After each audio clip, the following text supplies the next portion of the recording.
essa é mais uma edição do programa Gentileza e Generosidade, o Poder dos Jovens, uma parceria do Observatório do Terceiro Setor, que dá voz e vez para a nossa juventude, e da plataforma de educação para gentileza e generosidade, gentilezagenerosidade.org.br. Nós estamos muito felizes iniciando a nossa terceira temporada do programa com uma convidada. Vocês sabem que os nossos convidados são sempre muito especiais, com uma convidada muito especial que tem muita história incrível para compartilhar com vocês.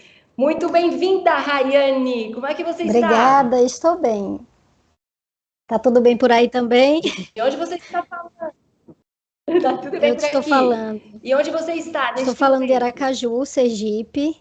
Especificamente nesse momento, estou no Instituto, né? Onde eu atuo profissionalmente. E é isso. Muito bom, muito bom.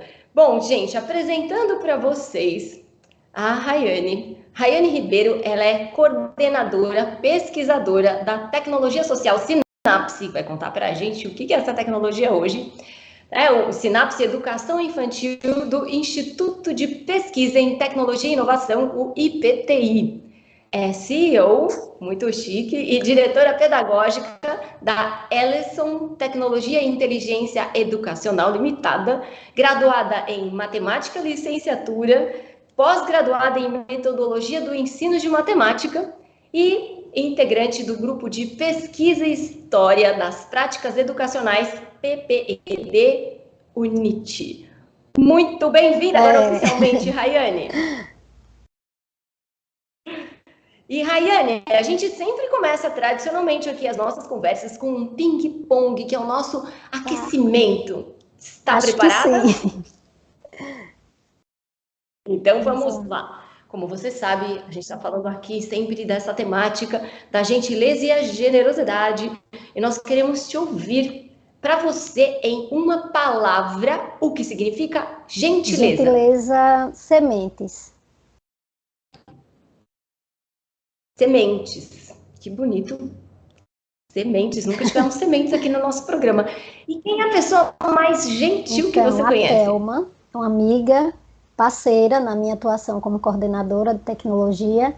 E a Thelma é uma pessoa que ela escolhe diariamente jogar as sementes da gratidão por onde ela passa, da gentileza, da gratidão, de sementes do bem.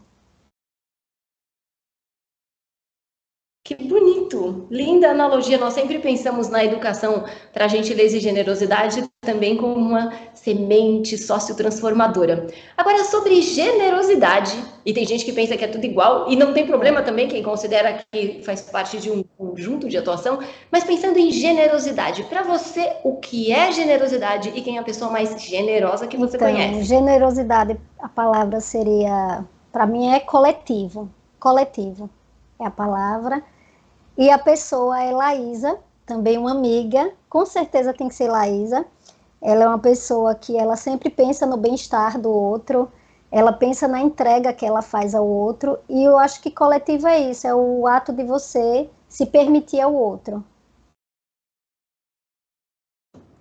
Que bonito, então duas amigas, Thelma e Laísa aqui, prestigiadas nessa. Muito bom, muito inspirador. Quando a gente pensa em dar, receber, ressignificar, contribuir, conta pra gente um gesto de gentileza que você recebeu e que marcou a sua vida. E também conta pra gente um gesto de gentileza que você praticou e que marcou a sua vida. De gentileza que recebi, marcou a minha vida, foi a rede de apoio que eu tive do meu esposo e dos meus amigos, na época estagiários do IPTI, para que eu pudesse concluir a graduação. Então, me deram muito apoio, porque eu fiz as duas graduações de matemática, né, em duas universidades diferentes. Então, precisei muito desse apoio, eu sou muito grata pela gentileza de cada um deles. E algo que você praticou? Que eu pratiquei foi no primeiro dia de aula na universidade. Foi à noite, meu curso era à noite, e tinha uma caloura chorando desesperadamente, porque o ônibus que geralmente pega os alunos que são de outros municípios, ele já tinha ido embora. e ela não conhecia ninguém, estava em Aracaju, ela precisava ir para Ribeirópolis, que é o município de Aracaju, e ela desesperada, chorando, eu me aproximei, perguntei qual era o problema, ela me explicou, disse, não, você pode dormir na minha casa, venha para minha casa. E aí ela ficou na minha casa, e até hoje a gente tem uma história linda, porque sempre que eu vou fazer alguma ação nesse município de Ribeirópolis, ela me convida, enfim, gerou uma amizade. A gentileza que virou uma amizade. E um gesto de generosidade que você recebeu e marcou sua vida, e que você praticou e que certamente marcou a sua vida e a vida de alguém Então, de também. generosidade, eu não tenho como falar dos meus pais, porque meus pais tinham uma vida em um outro município, que é o município de Buquim, que também é de Sergipe, município, o nome é Buquim, e eles já tinham, né, a sua vida, o seu meio, a cidade natal, e eles decidiram largar tudo, apesar de Buquim ser muito próximo, mas era começar do zero em Aracaju, onde eu vivo atualmente. E eles fizeram isso pensando bastante nas possibilidades que eles poderiam trazer para o meu futuro e o futuro dos meus irmãos. E eu acho que isso marcou positivamente a minha trajetória. Eu sou muito grata em relação a essa generosidade dos meus pais. Agradecidos e que você tenha praticado, que marcou a sua vida e a vida de alguém Então, o que eu também. pratiquei é porque, assim, desde criança, eu sempre me sentia bem em fazer algo pelo outro. Era uma troca, né? Eu via fazendo algo e isso reverberava. Então, eu sempre gostei, como eu tinha algumas habilidades na área de matemática, então a escola foi um espaço muito bom para que eu pudesse colocar em prática a generosidade. Então, quem tinha dificuldade, a gente fazia grupo de estudos. Então, eu sempre participava de questões do Grêmio Estudantil para poder ajudar alguma questão específica de uma turma ou de um aluno. Enfim, era uma criança, só que era um adulto em miniatura.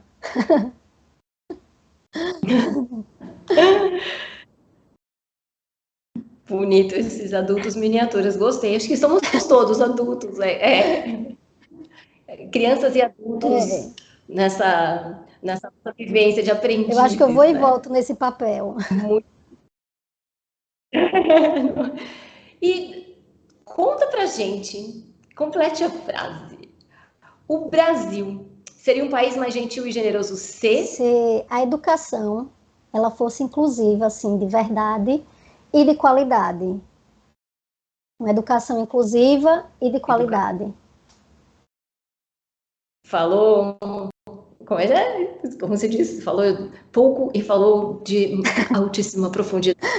E a gentileza e a generosidade têm o poder de... Eu acho que ela tem o poder de tornar pessoas mais conectadas com o seu eu, ao mesmo tempo com o outro e, de certa forma, com o mundo. Eu acho que é isso. Bonito isso. Nossa, muitos aprendizados nesse começo. A gente fez uma pesquisa recente e queremos ouvir a sua opinião. A gente vai fazer uma edição desse ano também e nós sempre consideramos a opinião dos nossos entrevistados aqui. Para você que está chegando agora no Observatório do Terceiro Setor, no programa Gentileza e Generosidade, o Poder dos Jovens. Rayane, para você, quais são as 3 coisas que você quer melhorar no mundo? Então, quando eu penso em 3 coisas para melhorar o mundo, poderia vir na minha mente educação, igualdade de gênero, acabar com as mudanças climáticas. No entanto, eu resumo essas 3 palavras em uma única, porque eu acho que essa única palavra ela desencadeia todos os outros problemas que a gente convive na humanidade. Eu acho que é a pobreza. Então, a pobreza é a palavra que eu colocarei aí, resumindo todas as outras que pudessem surgir, ou que poderiam surgir aqui. E quando eu digo pobreza, que as pessoas me interpretem bem, que não se trata apenas da pobreza econômica, financeira, mas a pobreza de mentalidade. Tem uma pessoa que eu Bonito. admiro bastante e ele sempre fala que, às vezes, a pessoa é tão pobre que só tem dinheiro. Então, é uma questão de mentalidade mesmo. Eu tenho uma pessoa que talvez seja até a mesma pessoa que também fala na pobreza de espírito, né? Então, E pobreza de mentalidade, pobreza pobreza de espírito. Então, querida audiência, fiquem atentos a isso. Muita gente perseguindo a cura da pobreza, né, e se esquecendo deste detalhe muito importante. A gente não fala só de pobreza monetária, financeira, de recursos, Sim. mas essa pobreza de mentalidade, pobreza de espírito, isso empobrece qualquer espaço, né? Exatamente. Inibe qualquer troca, qualquer compartilhamento. Que lindeza! A gente já começa em grande estilo a nossa conversa. Mas agora vamos às questões que eu tenho a certeza que estarão todos aqui nessa expectativa para te conhecer, especialmente quando você já traz esse repertório da matemática. Bom, Eita. Rayane, não é de hoje que você tem uma habilidade especial para quebrar padrões. Já começou o programa quebrando padrões. Com que idade você começou a ficar com essa vontade de mudar as coisas, da forma como as coisas sempre foram, e fazer aquilo em que você acreditava e onde você realmente podia fazer a diferença? Conta pra gente como é que foi a sua infância, como é que era isso em casa, quais eram as suas inquietações na juventude? Então, começou desde muito cedo, na infância mesmo, ali próximo aos meus 8 anos.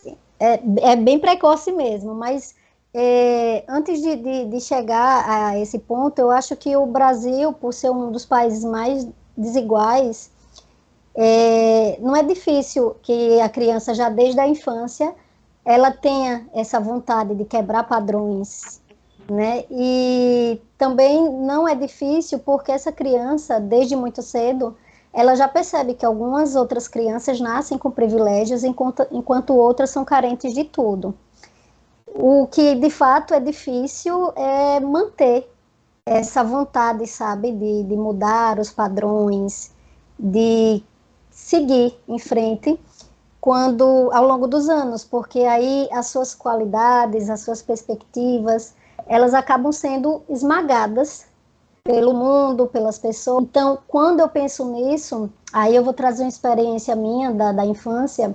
Quando eu cheguei aqui em Aracaju, e eu gosto de trazer essa experiência no sentido de nós agora, nessa fase adulta, o quanto um adulto ele pode ser tóxico para uma criança.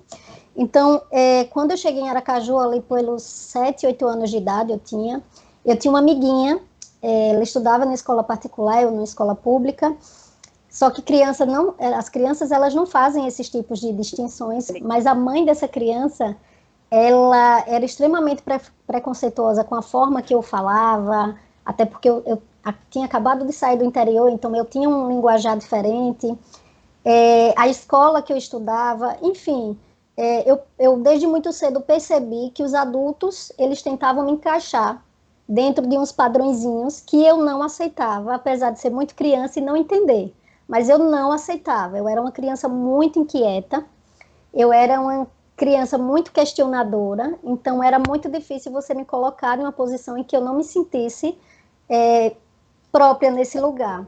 E para alimentar ainda mais isso, a minha mãe, ela tem uma presença assim fundamental na minha vida, porque ela sempre dizia para mim, olha, Rayane, não aceite rótulos, não aceite se encaixar em padrões que não estão de acordo com a sua verdade, com o que você acredita, e você pode ser o que você quiser, mas saiba que nada é de graça, né? Requer esforço, compromisso, tem que ter foco, e eu levei essa mensagem assim para a vida.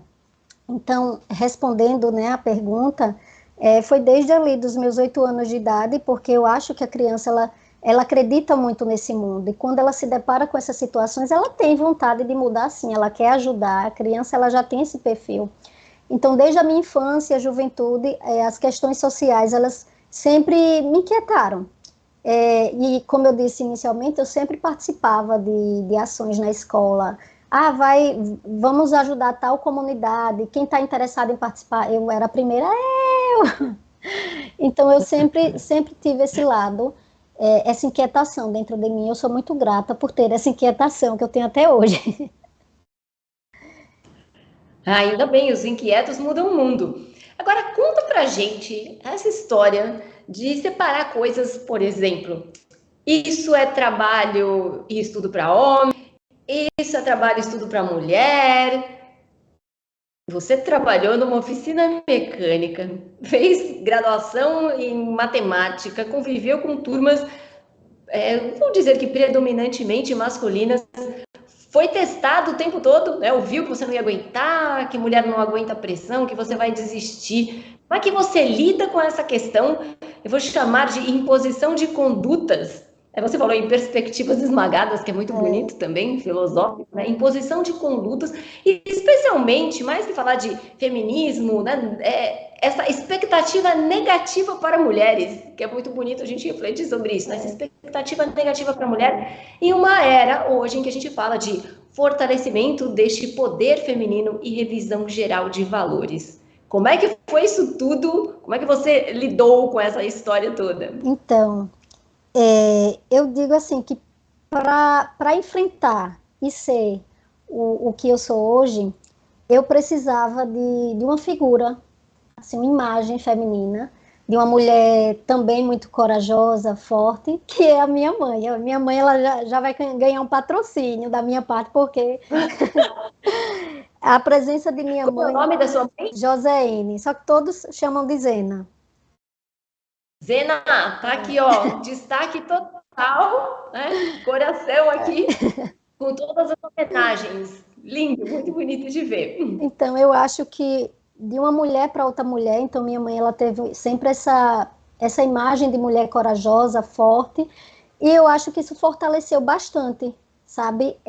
Me fortaleceu desde criança e me fortalece até hoje. Eu acho que é desafiador, sim, você estar num ambiente que ele é predominantemente masculino. A oficina, quando eu escolhi, meus pais não queriam que eu fosse trabalhar na oficina, eu era bem jovem, mas eu queria, eu sempre achei carro interessante, sempre gostei de tecnologia e ia conseguir unir as duas coisas, tecnologia e carros, porque eu fazia tudo pelo sistema.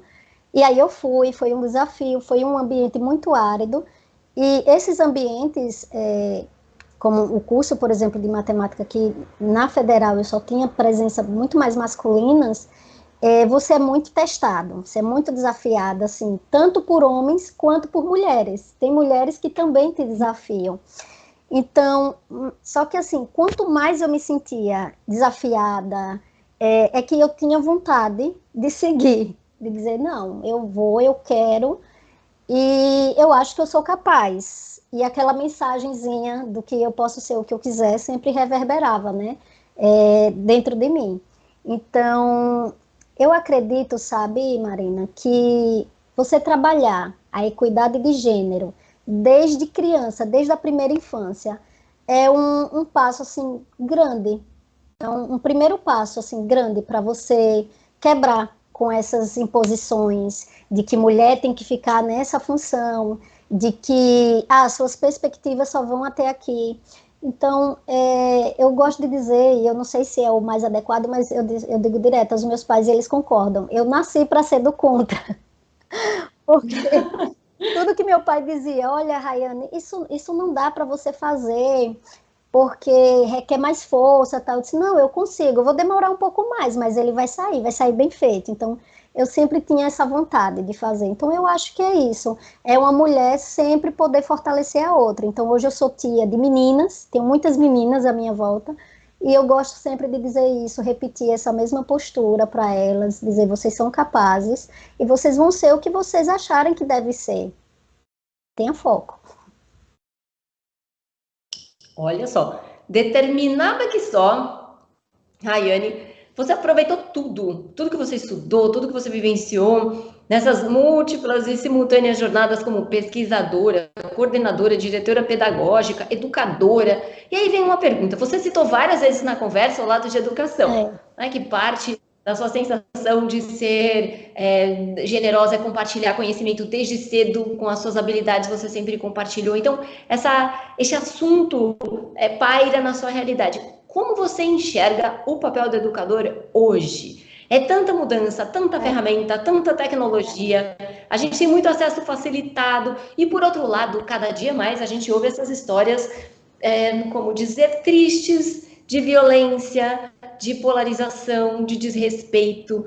Como você enxerga a educação como transformadora de vidas, né? Como um espaço de relacionamento, algo que possa mudar, inclusive, a economia do nosso país? né? O que você tem vivido? E o interessante é você contar essa visão assim de Aracaju para o mundo. Então, eu acho que a educação ela precisa ser mais verdadeira, mais significativa. E aí eu vou trazer a minha opinião, porque eu também sou educadora, então vou ter como falar sobre isso.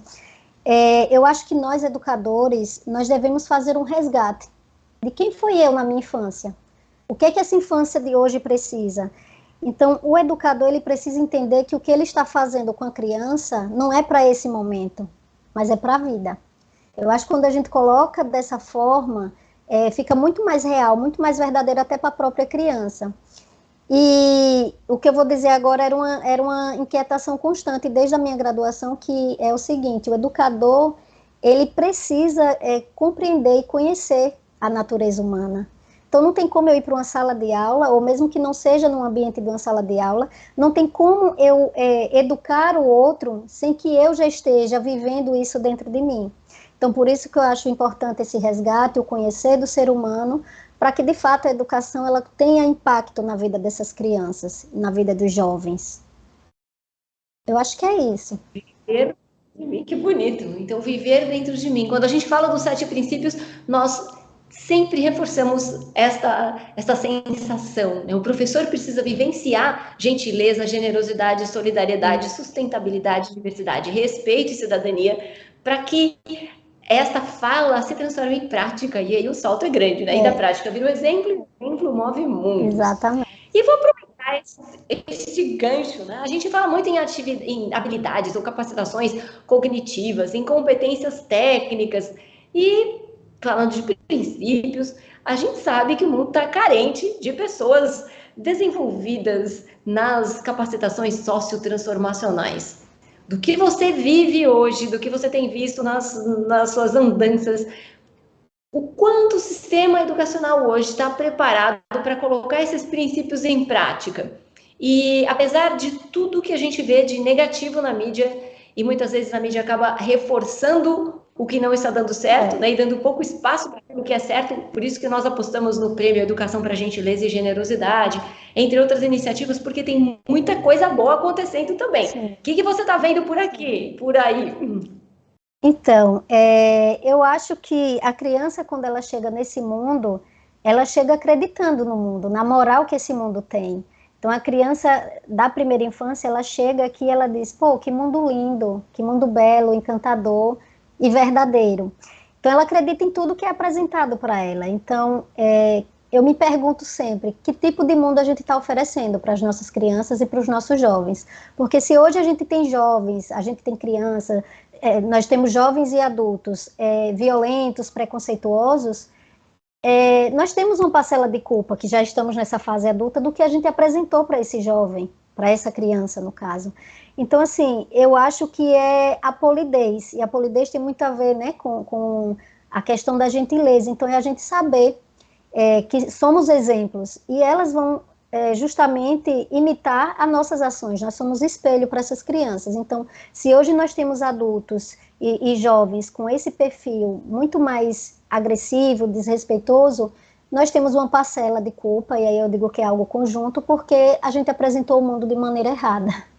E sobre essa questão do sistema educacional, aí é minha opinião, tá, gente? Eu acho que o sistema educacional, o nosso sistema, ele foca bastante nessa intelectualização.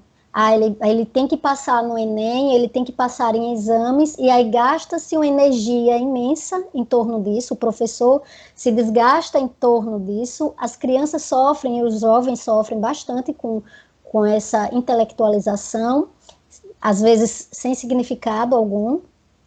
E aí, essa energia toda, eu tenho a visão de que ela acaba sendo queimada em um momento, e quando chega na fase adulta, ela vai fazer uma falta imensa.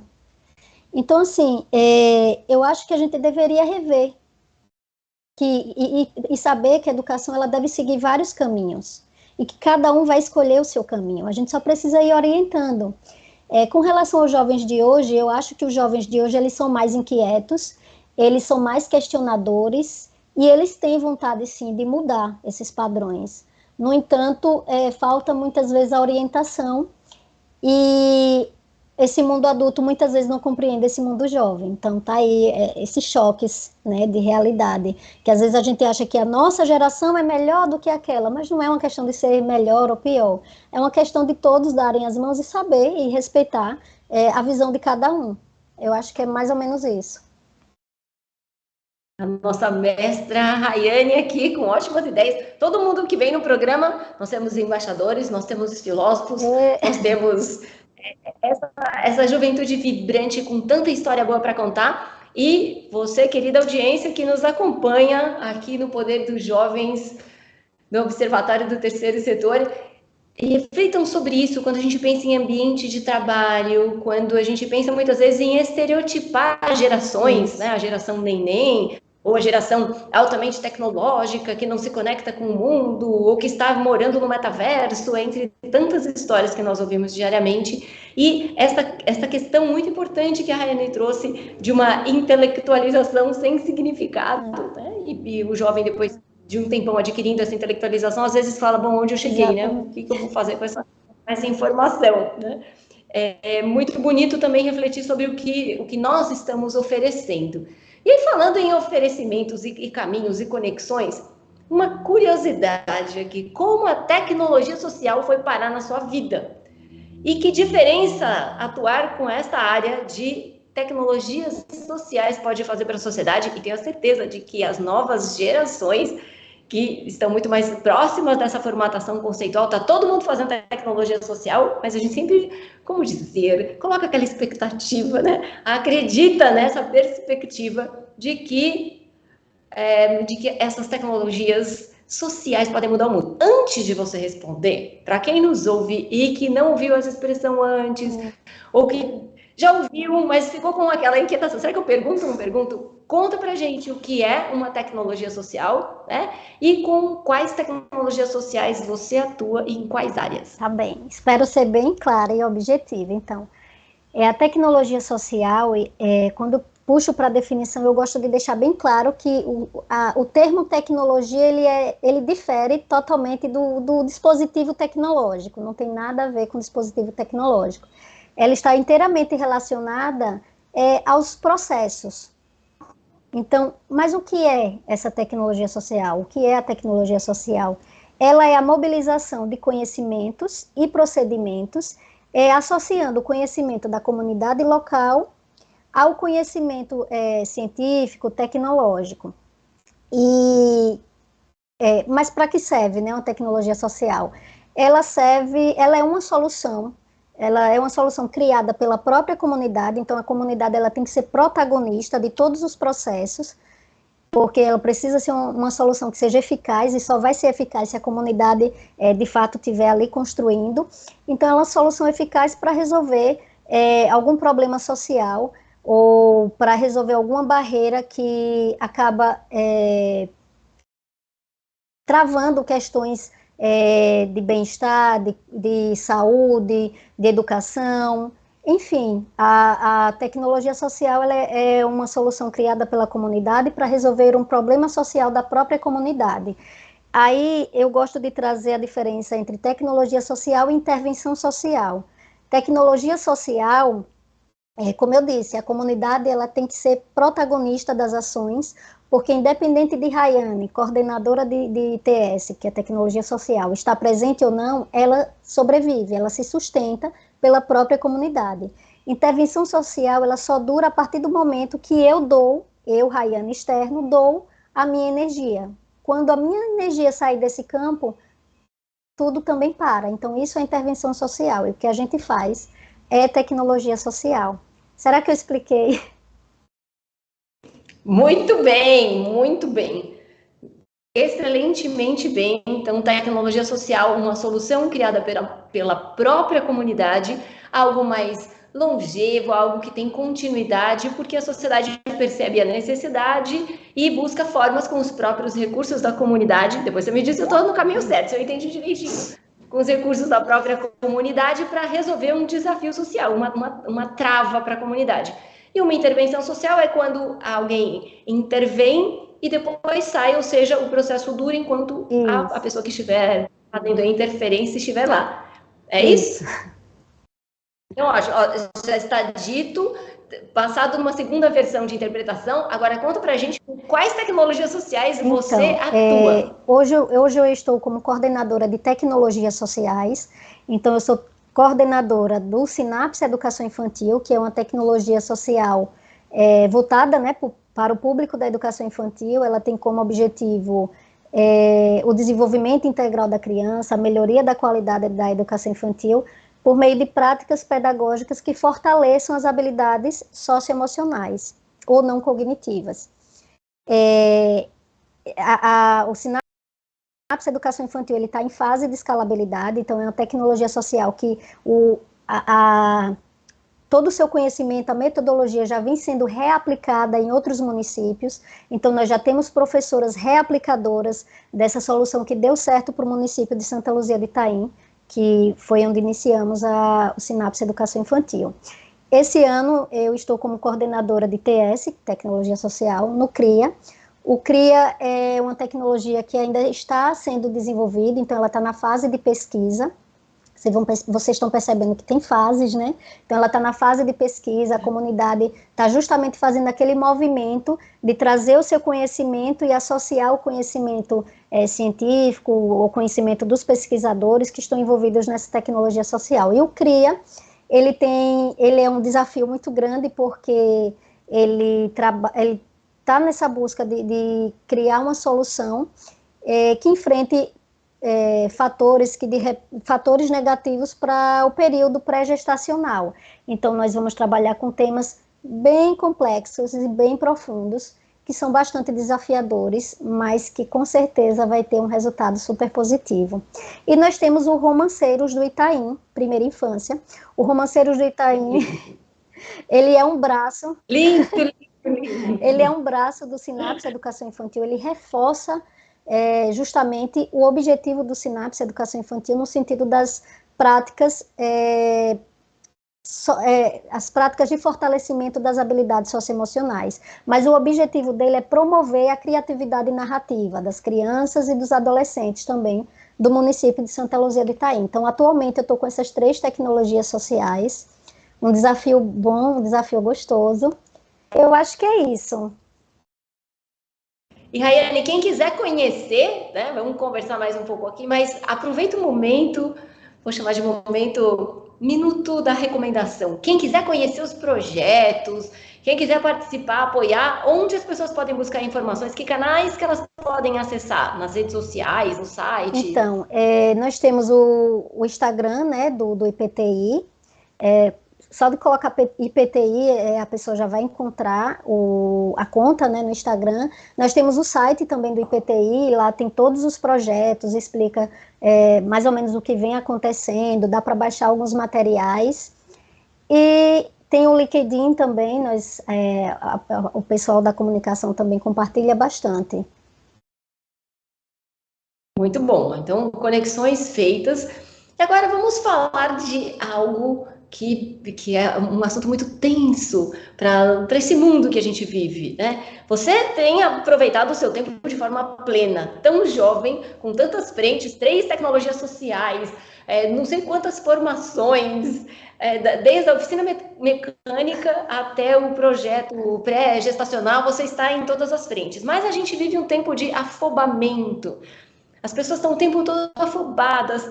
Eu gosto de brincar que é o coelho da Alice, né? Ai, ai, meu Deus, ai, ai, meu Deus. É tarde, é tarde, é tarde, o coelho da Alice no País das Maravilhas. Todo mundo tem a sensação de que está atrasado, que está faltando alguma coisa. É uma ansiedade generalizada. As pessoas se cobram muito. Elas são cobradas de fora, são cobradas por dentro. Eu podia fazer mais, eu podia ver mais, eu podia ler mais. E as redes sociais têm facilitado essa sensação, esse afobamento coletivo. Alguns falam daquele FOMO, né? A sensação de você estar perdendo alguma coisa. E que recado você deixa, olhando para esse mundo, que você, né, convive também, falando com as novas gerações, participando ativamente dessa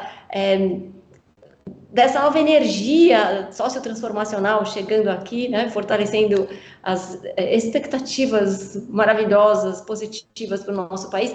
que recado você deixa para as novas gerações e para quem se preocupa com a gestão de tempo, com a gestão de projetos, com a gestão de sonhos para melhorar o seu mundo, para melhorar o mundo das pessoas ao seu redor, para melhorar essa expectativa do planeta que a gente tem? Então, coragem e tempo são duas palavras que sempre estiveram na minha vida e estão presentes na minha vida. Eu até gostaria de dizer que a gente precisa ter coragem de permitir ao tempo que ele corra conforme a nossa vontade também, entendeu? Porque às vezes a gente quer muito algo, vive muito no futuro e acaba não estando no presente. E isso eu senti muito durante a minha fase ali do ensino médio, porque você tinha que estudar para passar no vestibular e a gente tenta comparar o nosso tempo de conquista com o tempo de conquista do outro. Então, o que eu diria para todos os jovens não pense que existe um único caminho e nem também pense que o tempo de um vai ser igual ao tempo do outro. E assim, quando você escolher um caminho, não é para pensar em quem vai chegar mais rápido, porque a gente fica nessa, eu tenho que chegar, eu tenho que alcançar.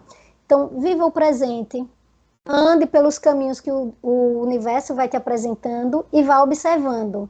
Porque se a gente anda correndo, muitas vezes a gente vai perder algumas possibilidades nesse caminho. Então, assim, eu trilhei caminhos bem diferentes das minhas amigas, e hoje, eu olhando para a minha trajetória, que na época eu não entendia, mas hoje eu olho e disse, obrigada, universo, porque a partir do momento que eu entendi que eu tenho meu tempo, eu comecei a trilhar com calma, e aí eu fui observando que o universo ele vai apresentando possibilidades para a gente. E aí eu fui agarrando essas possibilidades, mas ainda hoje, como coordenadora de tecnologias sociais pelo IPTI, diretora pedagógica e CEO da Ellison, e sonhadora, porque eu ainda sou muito inquieta, ainda tenho vários sonhos, eu desejo continuar com a coragem de permitir que o tempo corra de maneira que eu mesma me sinta bem, sabe? Então, eu estando bem, eu tenho certeza que as coisas vão fluir. Então, é isso que eu desejo para todos os jovens, diante de tanto afobamento, tanta correria presentes nas redes sociais e no mundo.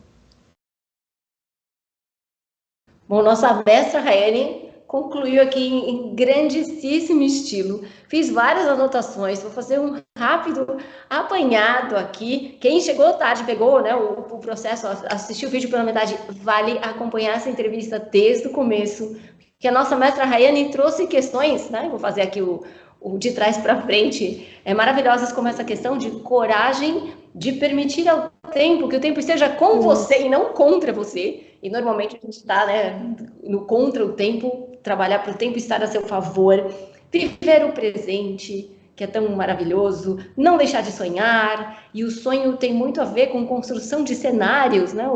Se uma comunidade não sonha, ela não constrói uma tecnologia social. Se você não sonha, você não troca e não compartilha, né? A falta de sonho cria apatia. A questão da intelectualização, esse é um assunto muito sério. O que a gente está fazendo com tanto conteúdo? Tem uma frase que eu gosto muito, que é: o importante não é a quantidade de ideias que você tem, e sim o vínculo que as une, do Tito Maioresco, né? Uma frase muito bonita. A questão de orientação, pensar sempre que nós podemos ser a orientação, a inspiração, o exemplo para alguém a partir daquilo que a gente coloca em prática, como a Raiane aqui, com tantos exemplos maravilhosos, lindos. A questão do que o mundo oferece para você e daquilo que você oferece para o mundo, nas trocas que você estabelece, e cuidado, né, com as expectativas esmagadas, porque às vezes as nossas são esmagadas e, por vezes, nós esmagamos as expectativas das pessoas ao nosso redor também, às vezes sem perceber, tem gente que faz percebendo mesmo, né?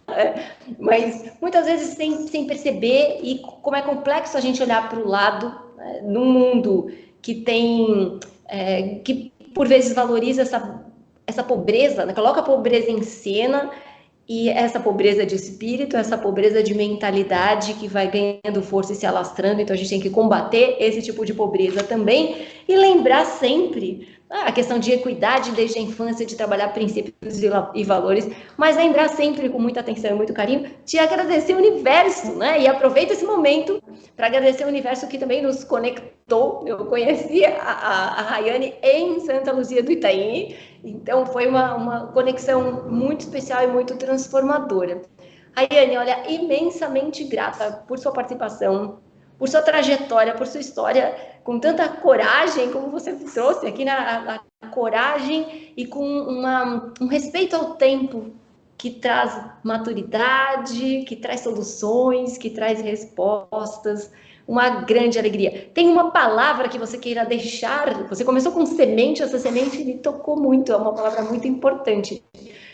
Você trouxe semente, que palavra você traz para a gente fechar a nossa conversa? A palavra que eu tenho nesse momento é gratidão, porque dar espaço para tratar desses assuntos, para ter essa conversa, eu agradeço bastante. Eu acho que é uma iniciativa muito bonita, construtiva, muito positiva, então é gratidão.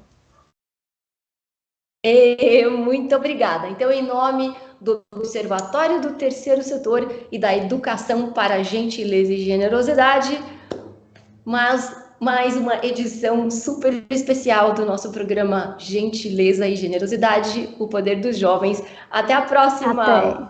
Muito grata, Rayane. Obrigada. Até.